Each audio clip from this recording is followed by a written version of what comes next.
নমস্কার বন্ধুরা, মনীষা রান্নাঘরে সবাইকে স্বাগত। আবারও নিয়ে চলে এলাম একটা নতুন রেসিপি। যদিও এটা আপনারা সবাই রান্না করেন, তো আজকে আমি এটা রান্না করে আপনাদের দেখাবো আর কেমন রান্না করি অবশ্যই আপনারা দেখতে থাকুন। তো চলুন বন্ধুরা, রান্নাটা শুরু করি। আর ভালো লাগলে লাইক, শেয়ার, কমেন্ট এবং সাবস্ক্রাইব করে আমার পাশে থাকবেন। তো বন্ধুরা দেখুন, এখানে আমি কচুর লতি নিয়েছি।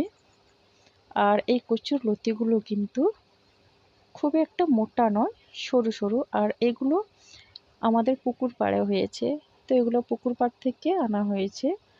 আর দেখুন বন্ধুরা, আমি চিংড়ি মাছ দিয়ে রান্না করব। আর এখানে নিয়ে নিয়েছি চিংড়ি মাছ।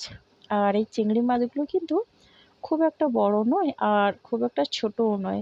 তো এইরকম চিংড়ি মাছ দিয়ে রান্না করলে কচুর লতি কিন্তু খেতে খুব ভালো লাগে। আর কচুর লতিটাকে দেখেছেন বন্ধুরা, আমি তো ভালো করে ছাড়িয়ে নিয়েছি। তো এখন আমি এখানে কিছু মশলা নিয়েছি। তো চলুন দেখে নিন মশলাগুলো কি কি। তো দেখুন, এখানে নিয়েছি গ্রেট করা টমেটো, আর নিয়েছি দুটো পেঁয়াজ কুচি, আর একটা তেজপাতা, আর নিয়েছি রসুন কুচি, আদা কুচি, আর নিয়েছি দুটো শুকনো লঙ্কা, আর নিয়েছি কাঁচা লঙ্কা চেরা। তো প্রথমে আমি চিংড়ি মাছটাতে লবণ হলুদ মাখিয়ে নেব। আর এইভাবে কিন্তু চিংড়ি মাছটাকে লবণ হলুদ আমি মাখিয়ে নিলাম। তো এখন আমি রান্নাটা শুরু করব। তো প্রথমে গ্যাসে কড়াই বসিয়ে দিয়েছি, আর কড়াইটা গরম হয়ে গেছে। আমি 2 বাটি জল দিয়ে দিলাম। আর এখন দিয়ে দিচ্ছি কচুর লতি। বন্ধুরা, আমি কিন্তু কচুর লতিগুলোকে একটু সেদ্ধ করে নেব, খুব বেশি না, অল্প একটু সেদ্ধ করে নেব। কারণ কচুর লতি কিন্তু আমার একটু গলা ধরে কচুর লতিতে, তার জন্য কচুরলতিটা একটু সেদ্ধ করে নেব। তো বন্ধুরা, তার জন্য দিয়ে দিলাম লবণ। আর লবণ দিয়ে ভালো করে নেড়ে চেড়ে এখন আমি একটা ঢাকনা চাপা দিয়ে দিচ্ছি। এবার কচুরলতিটা দেখুন বন্ধুরা, অর্ধেকটা সেদ্ধ হয়ে গেছে, কিন্তু এটা কিন্তু ঘাঁটবে না কোনো রকমে। তো এখন আমি কচুরলতিটা তুলে নিচ্ছি। এরপরে কড়াইটা ধুয়ে আবার গ্যাসে বসিয়ে দিয়েছি। আর এখন দিয়ে দিচ্ছি সর্ষের তেল। আর সর্ষের তেলে কিন্তু রান্নাটা খুব ভালো হয়। আর এখন আমি চিংড়ি মাছগুলো ভেজে নেব। তো বন্ধুরা, আপনারাও চেষ্টা করবেন সর্ষের তেল দিয়ে রান্নাটা করতে। আর আপনারা তো দেখেছেন আমার রেসিপিগুলোতে আমি বেশিরভাগ সর্ষের তেল দিয়েই রান্না করি। আমার অন্য কিছু তেল আমার ভালো লাগে না।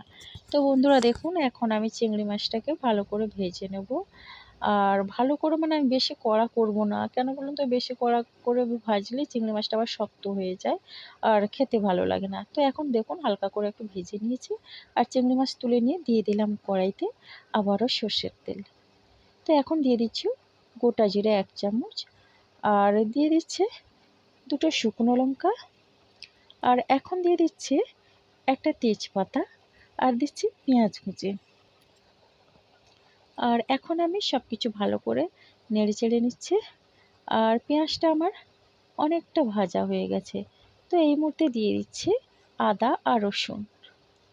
আদা রসুন দিয়ে ভালো করে আমি নেড়ে চেড়ে কষিয়ে নেব।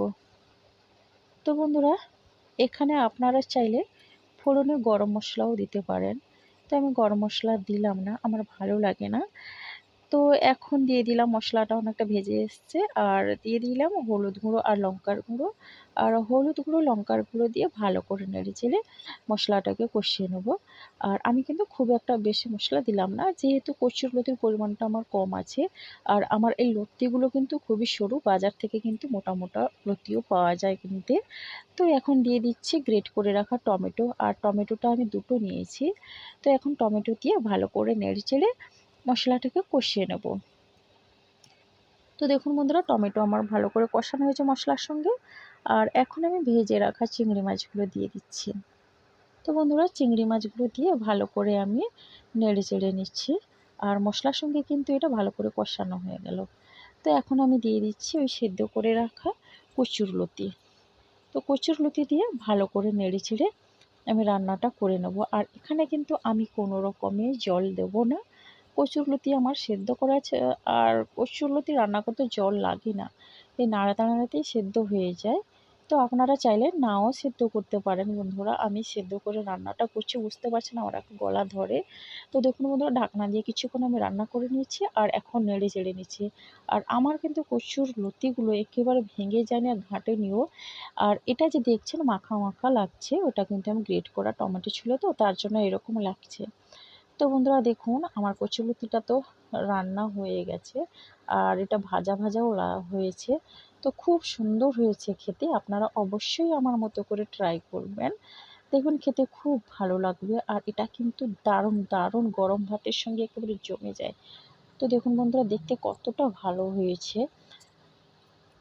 আর আমার এই রেসিপিটি যদি আপনাদের ভালো লেগে থাকে, তাহলে অবশ্যই একটা লাইক দেবেন আর একটা মিষ্টি কমেন্ট করবেন, যাতে আমার প্রত্যেক দিনে রান্না করার উৎসাহটা অনেকটা বেড়ে যায় আর আপনাদের জন্য নতুন নতুন রেসিপি আমি নিয়ে আসতে পারি।